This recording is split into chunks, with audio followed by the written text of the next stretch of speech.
Dans ce segment de nos conversations sur l'intelligence artificielle avec Tania, présidente de l'UDA, on va parler des cas concrets.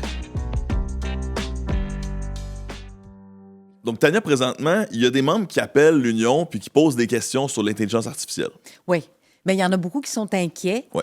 Tu sais, même juste pour nos auditions, quand on passe une audition pour une pub de la voix ou une voix de jeu vidéo ou même, tu sais, les self-tapes, là, les auto-auditions qu'on fait avec notre téléphone chez nous, les gens sont un peu inquiets de dire, mais là, on est sûr que c'est détruit, ça, après? Est-ce qu'il y a un risque d'utilisation? Évidemment qu'on reste extrêmement vigilant. Évidemment qu'on met dans nos clauses, mettons, qui encadrent les auditions et tout ça, que le matériel ne peut pas être utilisé. Est-ce qu'on peut le prouver qu'il n'a pas été utilisé?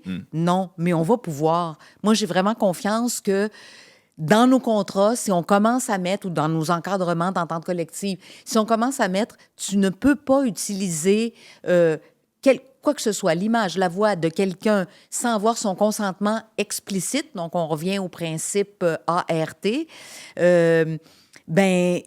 on peut peut-être pas le prouver aujourd'hui, mais dès qu'on va pouvoir le prouver, si c'est inscrit quelque part, là, on va avoir des recours.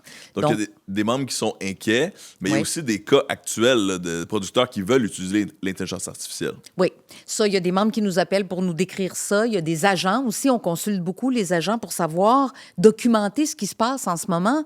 Parce que, évidemment, tu sais, on a des ententes qui ont été conclues avant même l'apparition de l'intelligence artificielle générative. Il y en a que c'était au tout début, donc on ne savait pas encore exactement où ça allait aller. Donc, tous ces cas de figure sont abordés par nous, là. Il y a des ententes où c'est clairement, il y a des comités qui sont créés conjoints avec les producteurs et nous pour dire, ah, OK, il y a une situation où il y aurait peut-être intelligence artificielle utilisée. Comment on s'y prend? Comment on encadre ça? On s'entend, là, on discute ensemble. Mais il y a des cas très, très précis qui commencent à apparaître.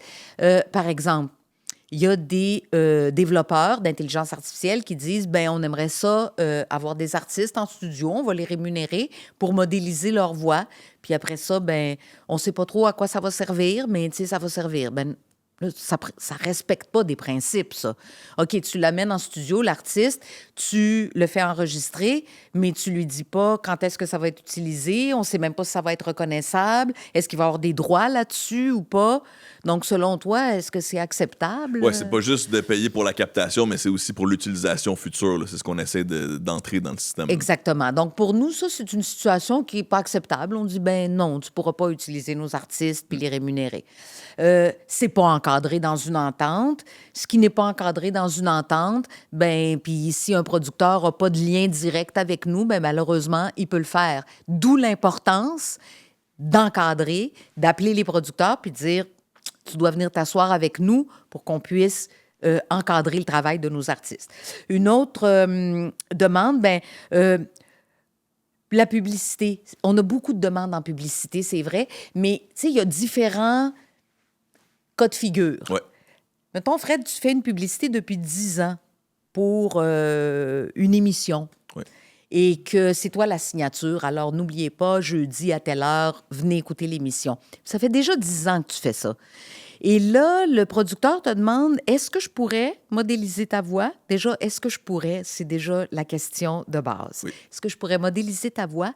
Puis quand il y a des petits changements dans le titre, tu sais, juste des ajustements, là, pas réenregistrés au complet, mais juste un petit ajustement, puis il y a quelque chose qui sort moins bien, au lieu de te faire venir en studio, j'utilise ta voix modélisée et je te fais signer un contrat.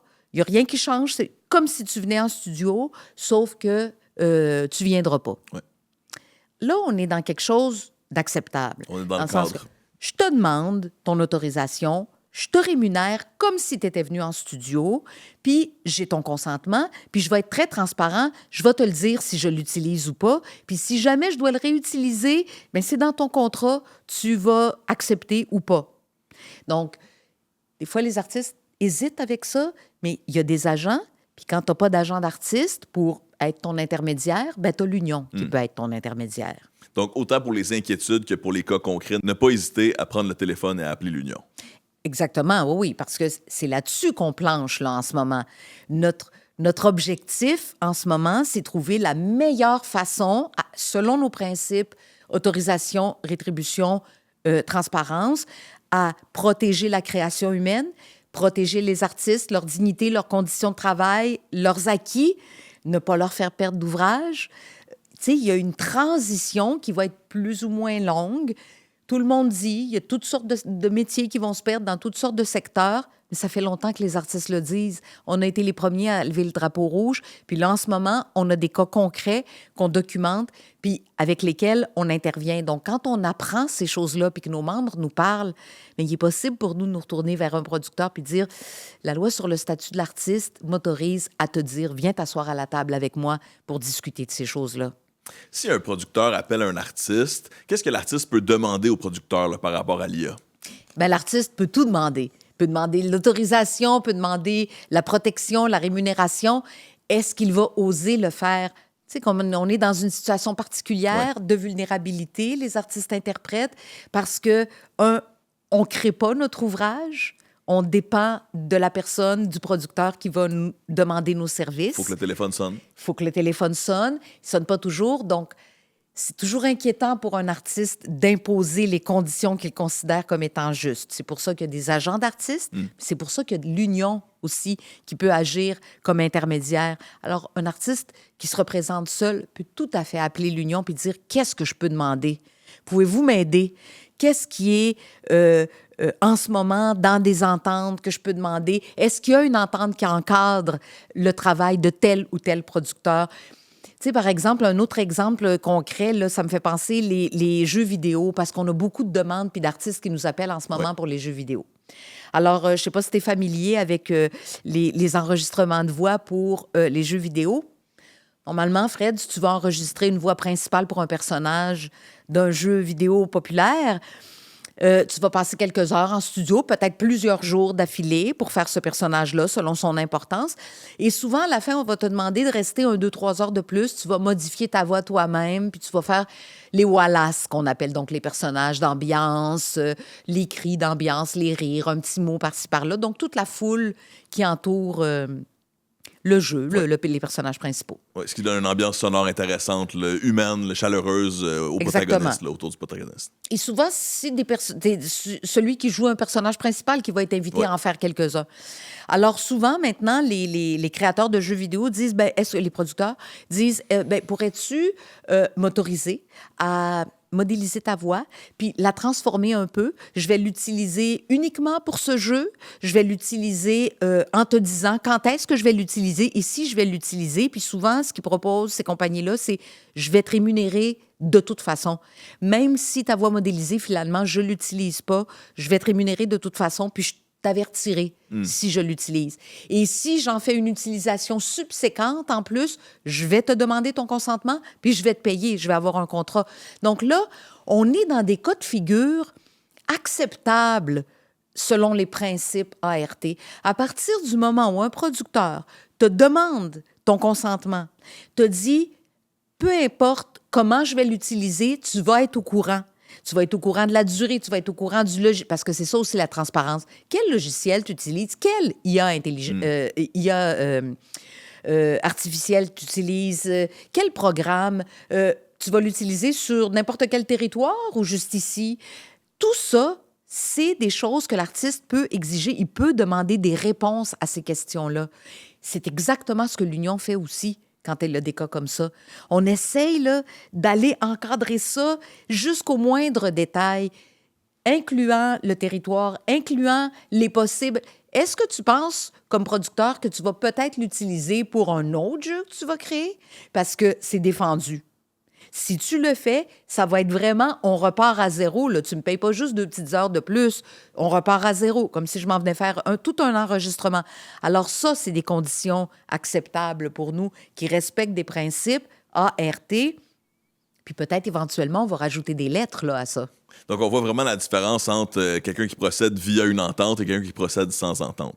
Oui, là où on a de la pogne, l'union, c'est vraiment là où il y a des ententes. Puis évidemment, quand on n'a pas, on peut toujours interpeller. La loi sur le statut de l'artiste est là pour nous permettre de faire ça. Interpeller un producteur puis dire, il va falloir que tu viennes t'asseoir avec nous pour déterminer quelles vont être les conditions acceptables pour nos artistes. Ultimement, ce sont eux et elles qui vont décider ce qui est acceptable ou pas quand ils viennent aux assemblées sectorielles, auxquelles je dis toujours à quel point c'est important de venir, parce qu'on donne les mandats, puis on accepte les ententes de principe. Voilà, surtout si c'est des enjeux qui vous passionnent, ben, venez-vous-en, puis contribuez au discours démocratique, ça vaut la peine. Sinon, il y a des actions politiques concrètes qui sont prises par l'Union présentement. Oui, absolument. Ça, c'est une des forces de l'Union. On est une organisation, une institution reconnue, puis on a de l'influence au niveau politique.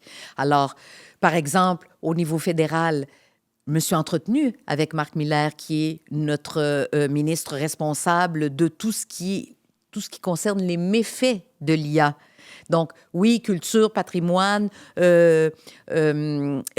l'identité canadienne, langues officielles, mais aussi des méfaits de l'IA. C'est lui le responsable. Donc, on le sait, actuellement, il y a beaucoup de deepfakes, d'hypertrucages qui sont utilisés pour arnaquer, puis qui utilisent l'image d'artistes connus de chez nous. Ouais. Donc, on le voit pour beaucoup. qu'ils aient des recours, plusieurs y pensent actuellement en France de changer les lois pour que le fardeau de la preuve repose sur le méchant et non pas sur la victime.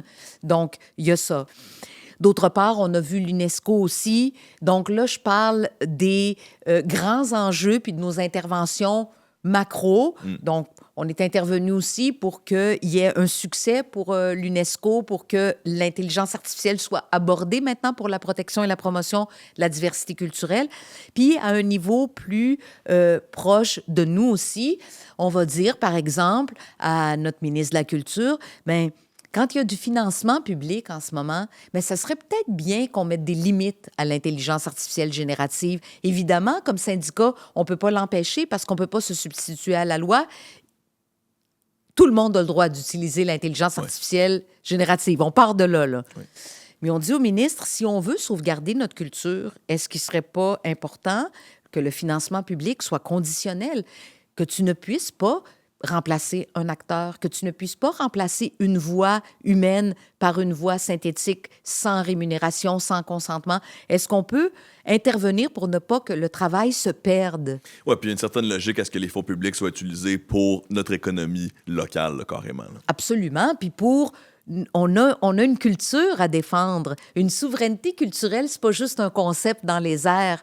Si les intelligences artificielles qui sont nourries essentiellement, entraînées sur des contenus anglo-saxons, qu'est-ce qui advient des langues des Premières Nations? Qu'est-ce qui advient de la langue française? Qu'est-ce qui advient de toutes ces cultures locales à travers le monde? Alors, on n'est pas seul. Puis on commence à avoir des sérieux alliés. Il y a plein de puissances moyennes, comme le Canada en ce moment, qui disent au Canada, prends-le, le leadership. T'en entraînes du monde, toi.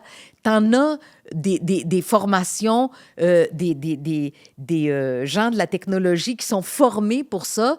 Puis tu n'arrives pas à retenir tes talents, mais let's go. On fait nos propres outils, puis on les fait de façon éthique. Alors, c'est ça l'ambition du Canada en ce moment. Ça serait bien fou de notre part de ne pas être en train d'intervenir en ce moment pour asseoir ces principes-là, puis leur donner l'importance qu'ils méritent. Merci infiniment, Tania, pour cette belle discussion. On invite tous les membres là, qui ont des questions, qui sont inquiets ou qui sont présentement en négociation par rapport à l'IA à appeler l'Union. Merci aussi de vous mobiliser, là, de venir lorsqu'on a des rencontres, des assemblées. Ça vaut toujours la peine. Et Tania, rassure-moi, là, ce podcast-là ne sera pas utilisé pour entraîner l'IA. Là. Est-ce que notre voix va être copiée? Non, je te garantis que ça ne sera pas fait. En tout cas, pas par nous. Oui, exact. C'est ce qu'on sait pour l'instant. Là. Sinon, j'appellerai mon Union.